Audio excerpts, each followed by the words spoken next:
Baik, saya akan menjelaskan tentang alur flowchart kami, yaitu langkah pertama adalah start atau proses mencuci piring dimulai.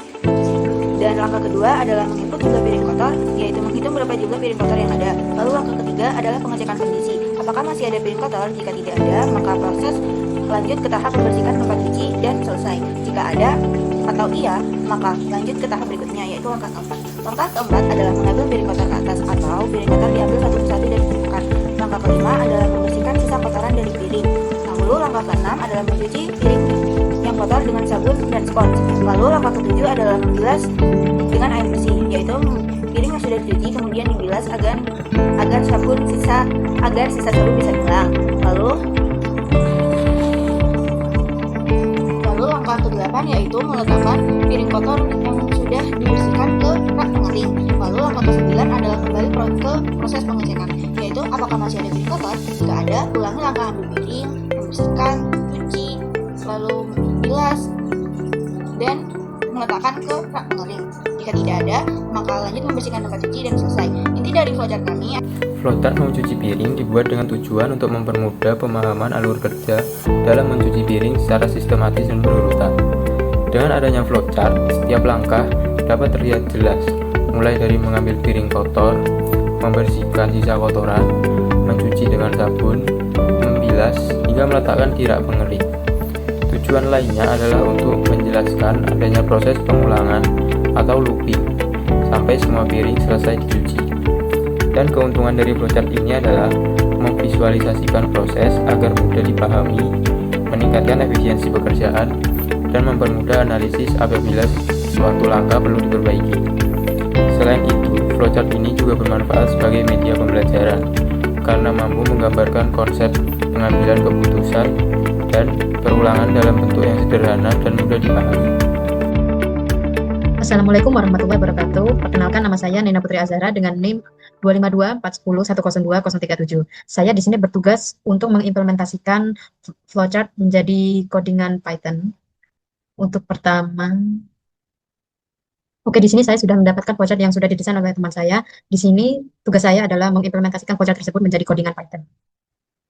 Di sini instruksi pertama yaitu user diminta untuk menginputkan jumlah piring kotor. Di sini kita akan membuat variabel yang menginginkan user untuk mengisi ada berapa banyak jumlah piring kotor yang dia punya. Di sini saya membuat sintaks input dan di depannya ya ada int atau integer yang di sini int itu berarti integer yang dimana user meminta untuk mengisikan nomor atau angka berapa banyak jumlah piring kotor yang dia punya saat itu. Di sini jika user mengisi pilihan ya, program akan mengeksekusi secara looping atau berulang. Lalu apabila tidak, maka program akan langsung mengeksekusi kepada output akhir di sini yaitu membersihkan tempat cuci. Dan apabila premis iya, di sini akan menyuruh untuk melakukan proses pencucian piring tersebut, di mana progres tersebut berulang yaitu looping dan akan kembali lagi kepada instruksi yang pertama di sini. Di sini kita menggunakan sintaks while yang berarti yang biasa digunakan untuk program looping di Python. Di sini untuk premis ya atau keadaan apabila ada piring kotor, saya gunakan tanda lebih dari 0 karena berarti di situ ada piring yang harus dicuci, di mana jumlahnya itu lebih dari 0, bisa jadi 1, 2, 3, atau seterusnya. Lalu di sini kita menggunakan fstring untuk memanggil format piring kotor, variabel piring kotor yang sudah kita buat sebelumnya. Where motherfucker? Jumlah.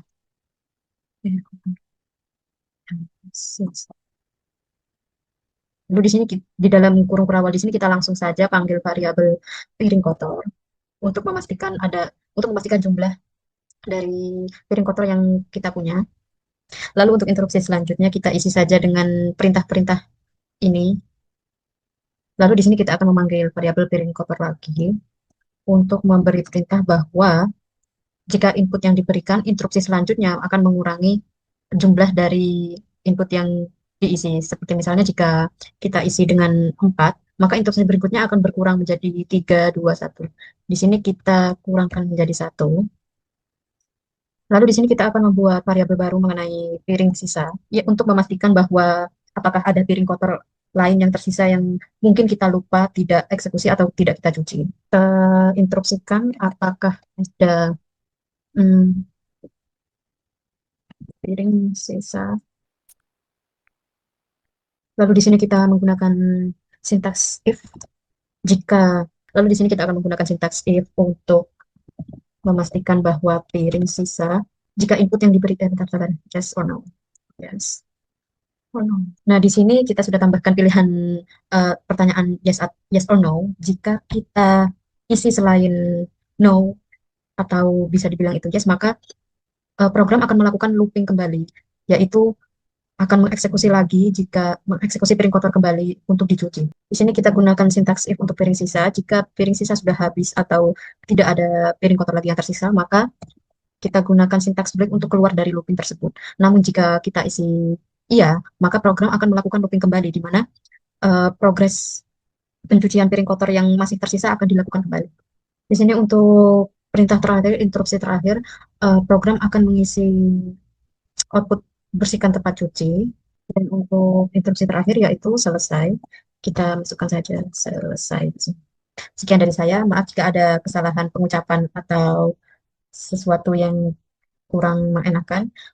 Wassalamualaikum warahmatullahi wabarakatuh.